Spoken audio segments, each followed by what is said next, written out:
Newsfirst at 9. Headlines. A very good evening to you and welcome to the news at 9. I'm Katrina Chang and these are your headlines tonight. 7 injured as 2 cars of the Mathura-Colombo train derailed near the Bambalapitiya railway station. Court issues interim injunction order on the Government Medical Officers Association. Written instructions to dissolve the Uva Provincial Council have not been received. A statement from the provincial governor.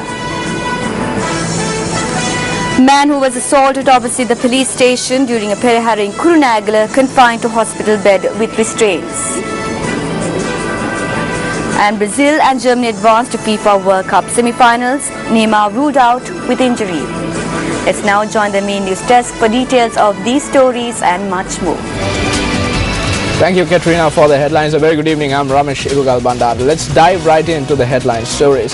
According to the railway control room, a train plying from Mathura to Colombo met with an accident in close proximity to the Bambalapitiya railway station.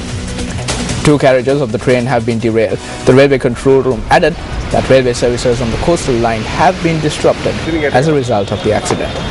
A spokesperson for the National Hospital in Colombo said 7 persons who sustained injuries were admitted to the hospital.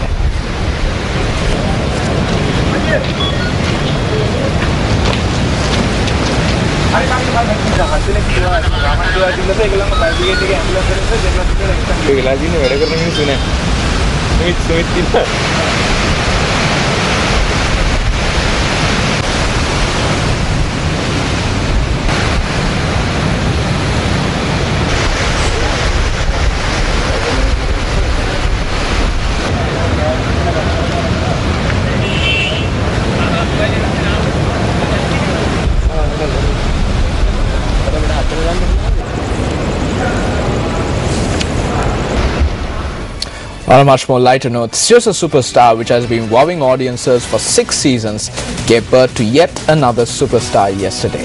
The coveted title and prize money of 10 million rupees went to Gayan Arosha from Maharagama. The grand finale of Newsfirst Superstar Season 6 was held at the Stein Studios in Ratmalana yesterday amidst much pomp and pageantry.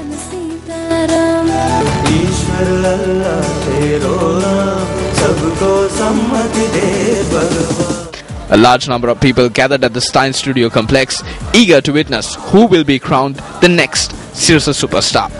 Newsfirst TV, which has revolutionized electronic media and brought fresh and new experiences to the Sri Lankan TV audience, held the grand finale of Newsfirst Superstar Season 6 in keeping with this trend.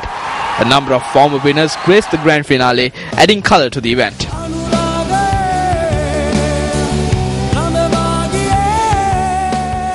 The final 12 contestants of Newsfirst Superstar Season 6 were selected from among thousands of hopefuls who flocked from all corners of the island. Gayan Arosha from Maharagama, Chamara Prasad from Nikavaratia and Tehani Imara from Dehiwala made it to the grand finale.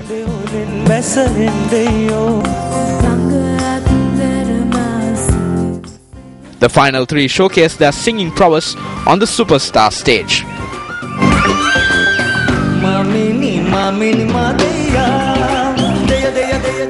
Various songs and dance performances were also held, adding color to the finale.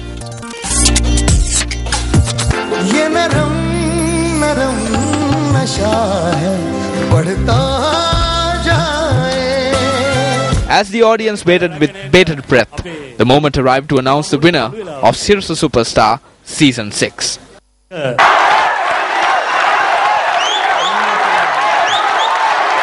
මේ තරඟකරුවන් තිදෙනා අතරින් රුපියල් කෝටියක අති විශාල ත්‍යාග මුදල දිනා ගන්නේ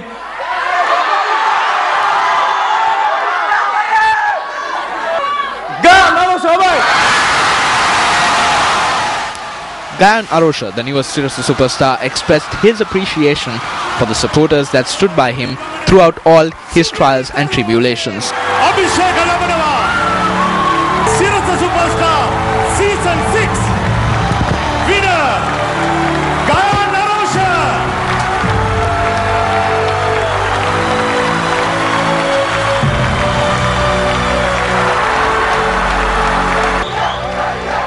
Guyana was also presented the grand prize of 10 million rupees, the largest cash prize in the history of reality TV in Sri Lanka.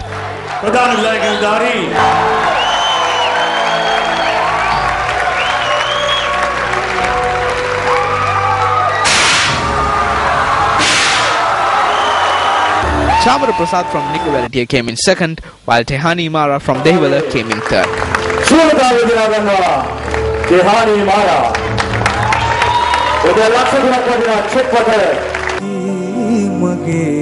Following his victory, the artists including Sirius superstar Gayan Arosha treated the audience to a song spectacle.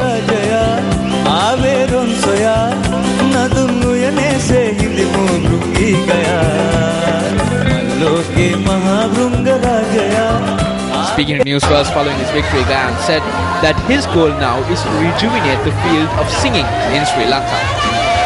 In truth, I am happy and amazed. The happiness that surrounds me is greater than what I feel. The supporters who stood by me were a great strength. My father, my mother and my company, my school, my village and the Sri Lankan people are sharing in this happiness today. I am thankful to everyone who helped bring me to this position, especially Dumal sir.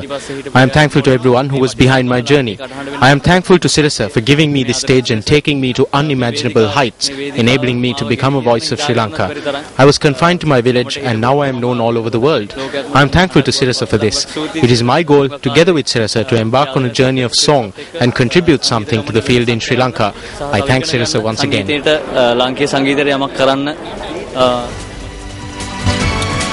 The Mount Lebanon District Court has issued an injunction preventing the usage of fixed and current assets of the Government Medical Officers Association. A former representative of the GMOA said the court order was submitted to the President of the GMOA, Dr. Anuruddha Padania, this morning. A group of doctors went before the courts last week as preparations were being made for the election of the Government Medical Officers Association. However, the election went ahead as scheduled on the 28th of June. Fiscal officers of the Mount Lavinia District Court arrived at the association's office yesterday, bearing the court order preventing the usage of fixed and current assets of the GMOA.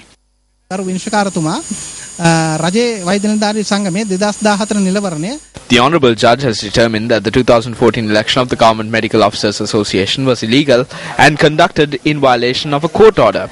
An order was issued quashing all the appointments, citing these appointments to be illegal. At the same time, individuals who violated the court order and were held in contempt of court were issued summons to come to court and respond. At the same time, they have been prevented from using fixed and current assets including bank accounts and officers of the Government Medical Officers Association via an injunction order effective until the 16th of this month. The court accepted our submission that they cannot be allowed to use the privileges they gained through illegal activity.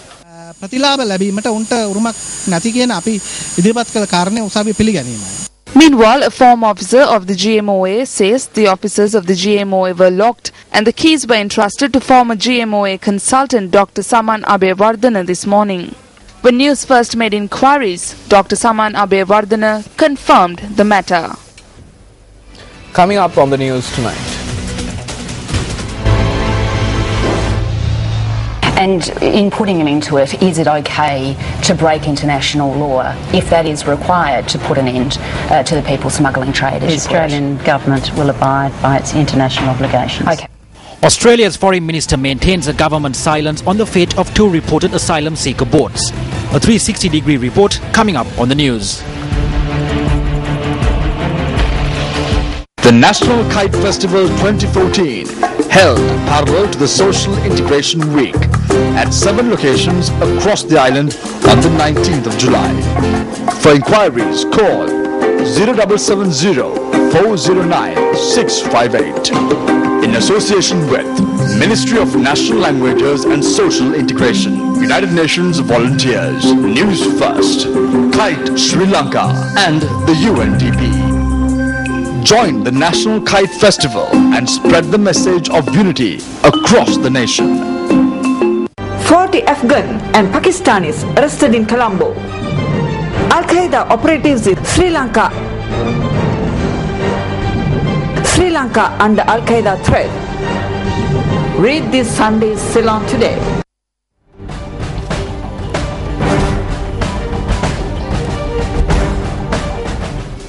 Welcome back to the news. President Mahinda Rajapaksa attended several events held in Anuradhapura today.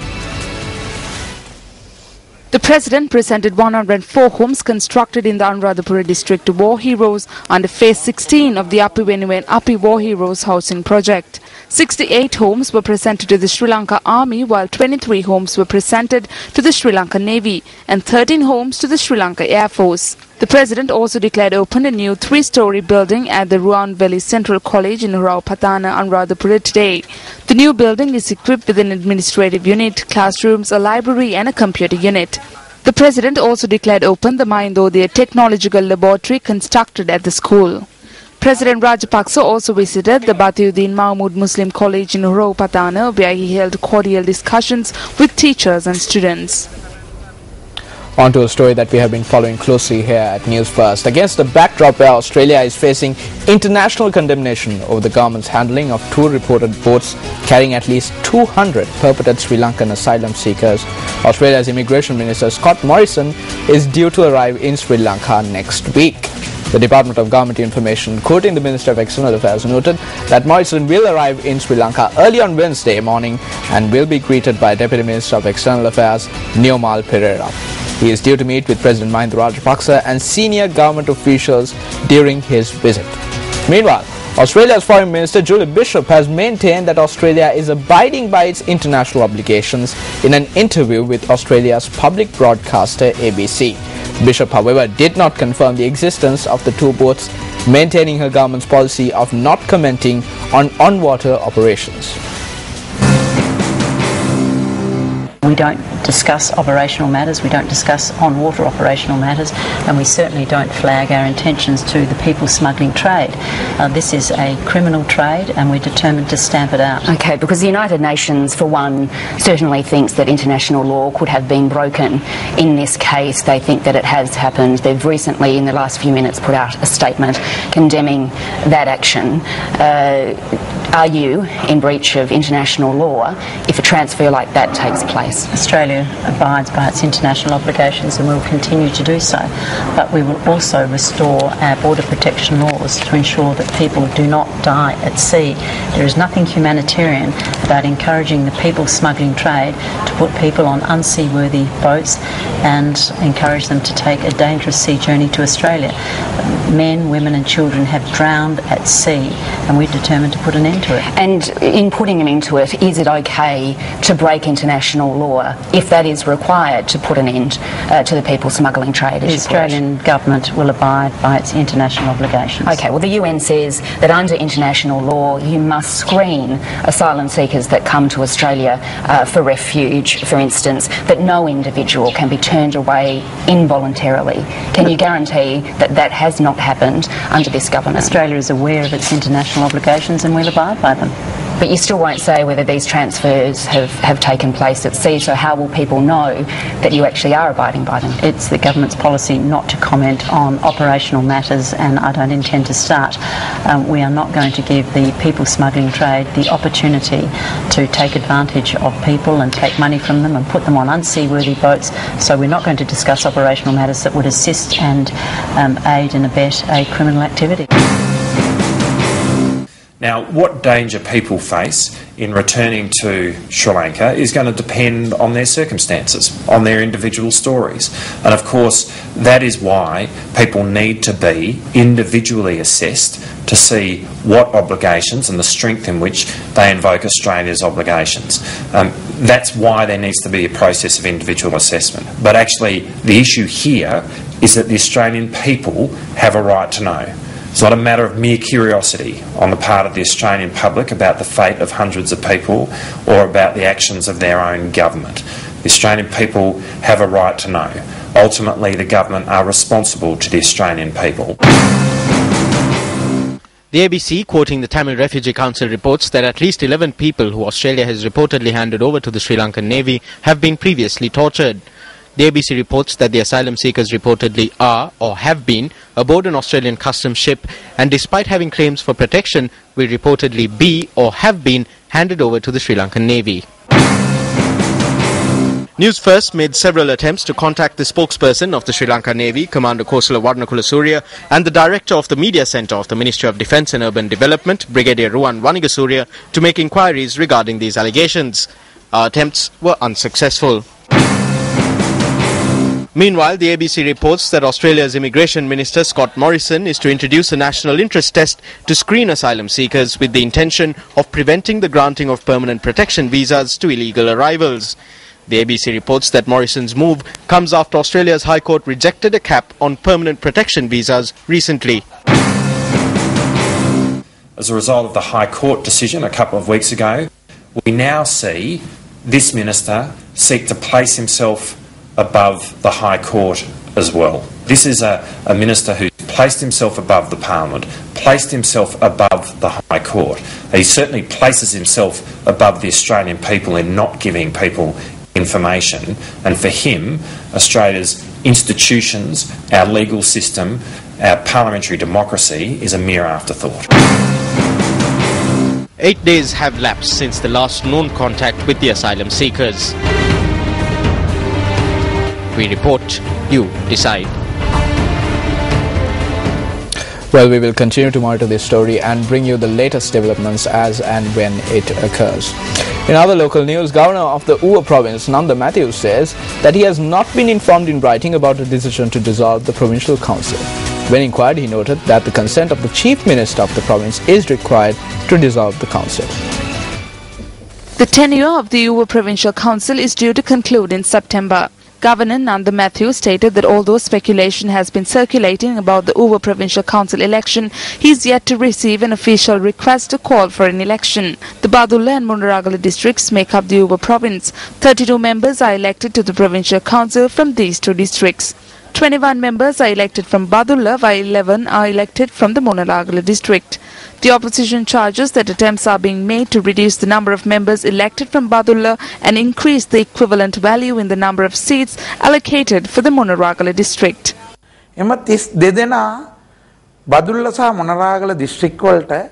Both political parties and media institutions are inquiring as to how the 32 seats will be distributed among the two districts. As the election secretariat, we have not decided the exact number of seats to be allocated for each district. The allocation of seats will be done in accordance with Local Government Elections Act No. 2 of 2008 and the amendments made to it in 2004. We will announce the allocation when we call for nominations.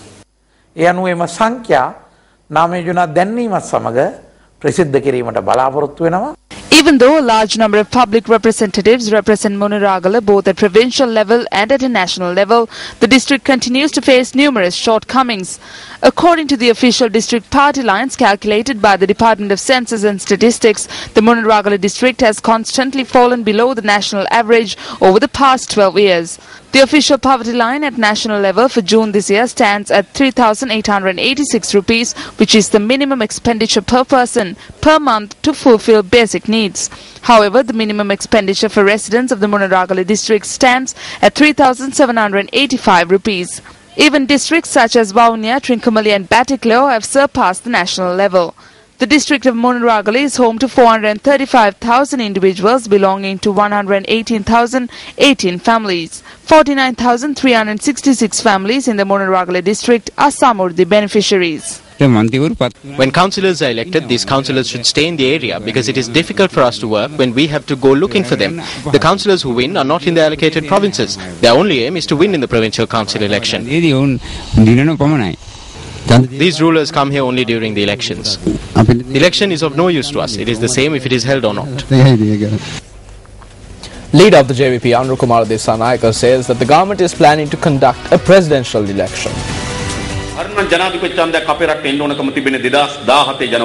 A presidential election is due to be held in January 2017. However, the government is planning to conduct this election 2 years before the due date.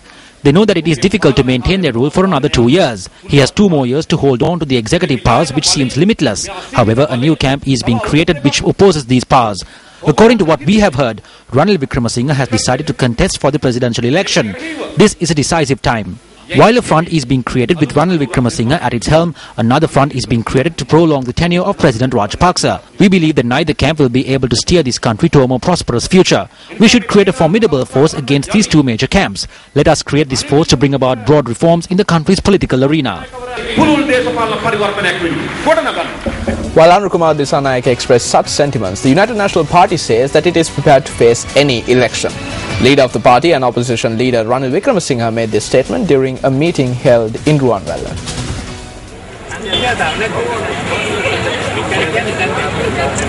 A group including UNP leader Ranil Wickremesinghe toured the Thalduwa, Dehiyovita and Ruanwala areas today.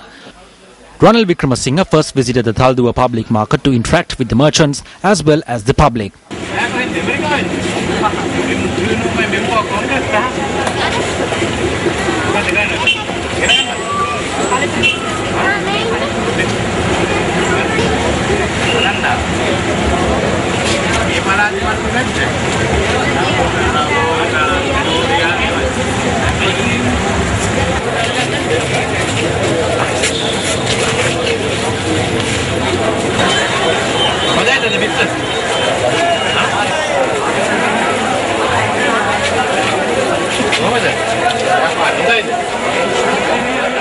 He later attended the meeting for electoral organisers and UNP activists in the Ruanwala area. අපි අද යන්න තියෙන ඡන්දයකට. අපි අද යන්න තියෙන්නේ අපේ සටන ඉදිරියට ගෙනියන්න. We are going in for an election. We need to continue our fight. This fight can be won by going from house to house, door to door, not by using guns and bullets. We commence this battle from Ruanwala. We have reached a decision. If they don't hold an election in 2015, we will get onto the streets and demand an election. We need a national election. If they give us a parliamentary election, we will name the appropriate candidates. If it is a presidential election, the UNP will name its candidate. We need to come forward for the people now. අපි මේ වෙලාවේ ජනතාව වෙනුවෙන් ඉදිරියට එන්නේ. මේ බිඳ වැටෙන ආණ්ඩුව ගෙදර යවලා We need to create a formidable force which can send this collapsing government home. We can win. People who used to talk to us rarely come up to us and say that the time is right to chase away this government. The UNP is vested with a great responsibility. Don't worry, no one will waver. I can proudly say that everyone will get onto one platform and work to fulfill your aspirations.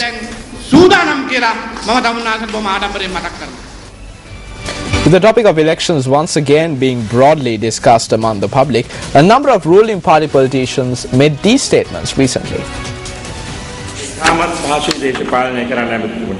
It is very easy to engage in politics these days. You gather a set of goods and go around distributing them a day or two before the election.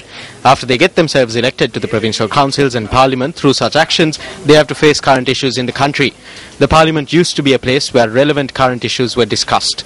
Earlier, students used to read the Hansard when preparing for examinations. If they read it now, they will never even look at parliament again. This is the situation at present. Whose fault is it? We brought this upon ourselves.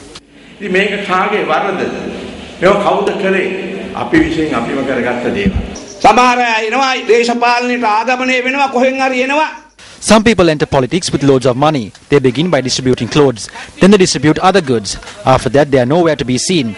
We need to create a younger generation that is capable of setting a higher standard and selecting leaders who can work for their region as well as the entire country.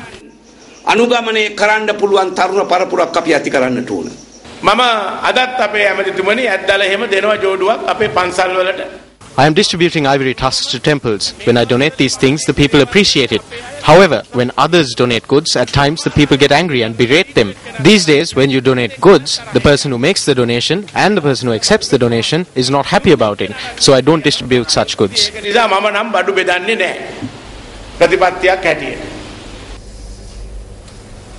Our camera has captured this footage of Deputy Minister Sarana Gunawardena in Pirithpura this morning.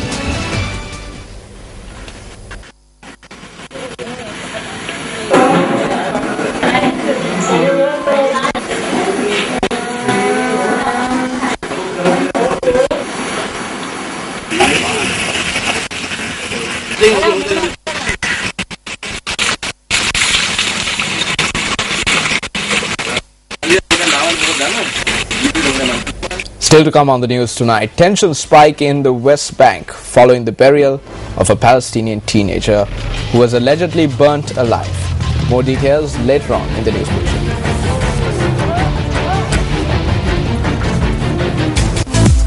Newsfirst. Our news reporting is verified, unbiased, balanced and fearless. We are Sri Lanka's most powerful social media network. Millions trust Newsfirst. That's why we are number one. Access our content on the web, Twitter, Facebook and YouTube. Newsfirst. Your life, our news. And it's time now for Action TV.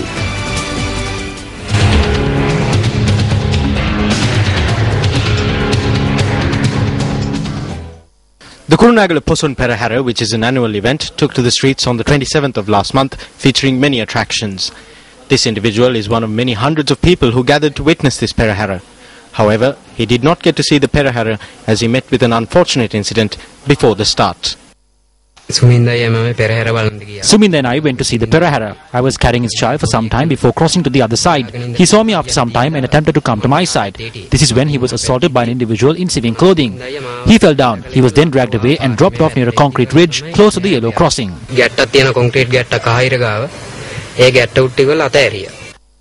We can assume that this individual was beaten up because he attempted to cross the road, obstructing the path of the Perahara. According to eyewitness reports, the assault was carried out by an individual who claimed to be a police officer in civil clothing. I asked why he assaulted him. He said he was a police officer. Two officers in uniform then arrived at the scene. They spoke with us. I explained to them that this individual was assaulted and that he was not pushed. Everyone present there also said the same thing. The officers then tried to release the person who carried out the assault. I asked them why they are doing this and requested that he be taken to the police station.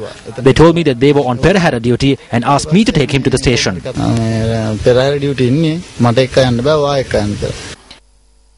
Suminda, who was assaulted for crossing the path of the Perahara before it began, sustained considerable injuries.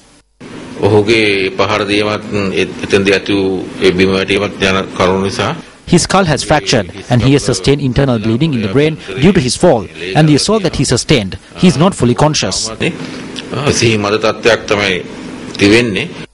Suminda was employed as an assistant at a motor garage. My brother's son filed a complaint with the police, but no action has been taken. Should victims of this nature also bear the pain of slow justice? Senior DIG in charge of the Northwestern Province, this is over to you.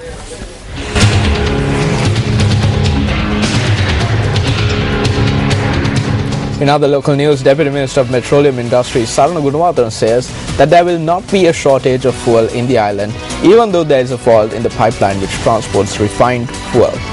Trade unions point out that the Ceylon Petroleum Corporation is not in a position where they can seek compensation for the faults in the pipelines from the company which installed them. They note that it is disturbing that the pipelines which come with a 3-year warranty ruptured within 3 months. Two pipelines which transports crude oil and refined oil from tankers anchored in the deep sea have been ruptured. However, the Ceylon Petroleum Corporation notes that there are alternative methods to obtain the fuel and therefore will not affect the supply of fuel. Trade unions state that an additional cost has to be borne owing to the closure of the oil refinery and due to utilizing alternative methods of obtaining fuel. We have told the corporation that if the hose, which has a guarantee of 3 years, bursts within 4 months, we have to reclaim the losses incurred by charging the company in question. From what we know, the company is attempting to avoid this issue by stating that this rupture occurred due to a change in 4 meters of the pipe, which was caused due to the reconstruction activities on the jetty. We believe that staying silent and allowing this issue to affect the general public or the CPC employees is a grave crime.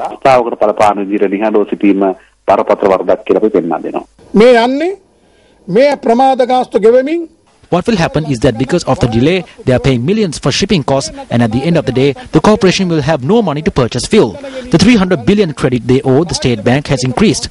Because of this, trade unions say that there is a plan to distribute fuel to the north and the east via the Indian Oil Company. Because of this, trade unions say that there is a plan to distribute fuel to the north and east via the Indian Oil Company. Trade unions also charge that this is a conspiracy to destroy the corporation and intervention is needed to stop this. We are in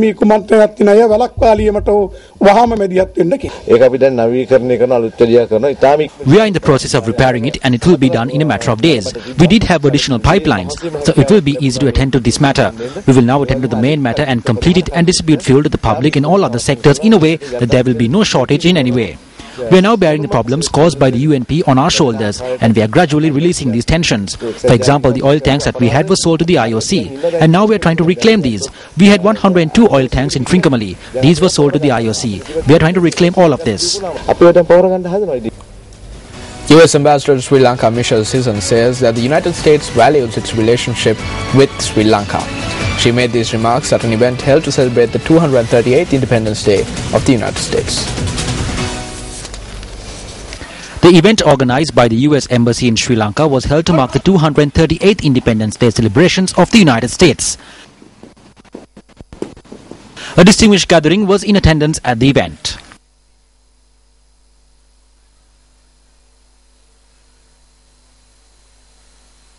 The U.S. and Sri Lanka have long enjoyed a strong partnership that has benefited both nations, and we as Americans value this relationship deeply.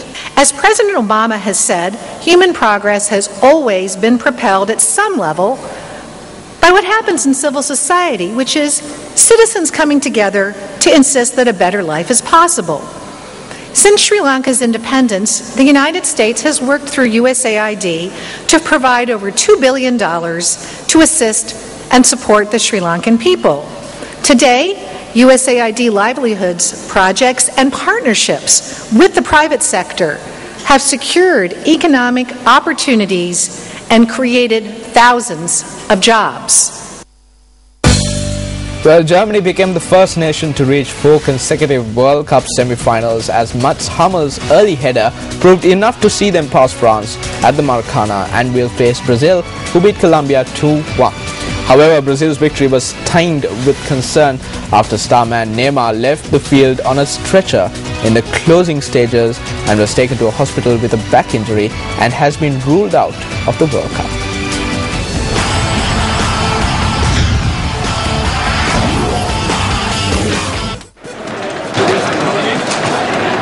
Mats Hummels' first half header proved enough as Germany beat France 1-0 in their World Cup quarter-final in Rio.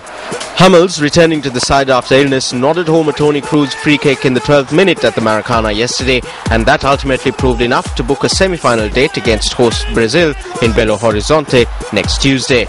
France came close to heading the game into extra time in the final minute of stoppage time when Benzema's shot from the left side of the area was punched away one-handed from under the crossbar by Neuer, as Germany prevailed to reach a record 4th successive World Cup semi-final. Four for a record 13th time, and amazingly, semi-finalists for the 4th time in a row. Brazil secured a World Cup semi-final against Germany with victory over Colombia on a night of gripping tension and passion in Fortaleza. Captain Thiago Silva set Luis Felipe Scolari's side on the way with an early goal, and Brazil looked to be set for a comfortable passage into the last 4 after David Luiz's brilliant second-half free kick. It is David Luiz. Oh, extraordinary goal!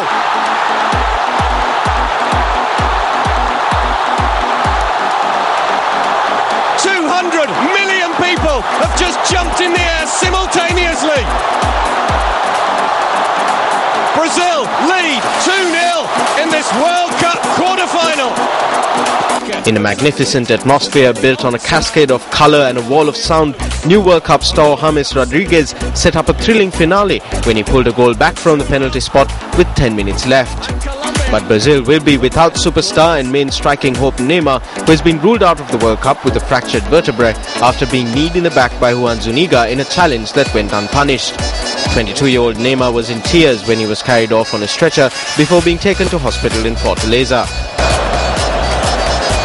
Here's the underneath. Challenge there from Zuniga. Come on. Their icon swiftly Coach Luis Felipe Scolari said, quote, Neymar was going to be hunted. For 3 matches that has been happening, unquote. Team doctor Rodrigo Lasma told Brazil Sport TV that unfortunately Neymar would not be able to play in the rest of the World Cup, adding that the player was very, very sad. He added that while the injury was not serious in the sense that it does not need surgery, Neymar will need to immobilize it to recover. Lasma added that he expected the recovery period to take at least a few weeks.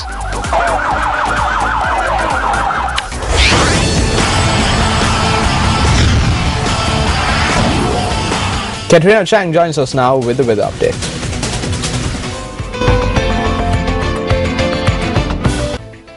A very good evening and welcome to Weather First. Taking a look at the weather conditions for the next 24 hours, the Met Department is forecasting clear skies over the Jaffna district. Now, thunder showers have also been forecasted in the evening for the Batticaloa as well as the Trincomalee areas. Intermittent showers could also be experienced in the central part of the island, and the department is also forecasting similar conditions in the Ratnapur area. The Met Department is also forecasting intermittent showers in Colombo and surrounding areas and in the Galle districts as well. Let's now take a quick look at the forecast highs for some of the key cities and towns in the island.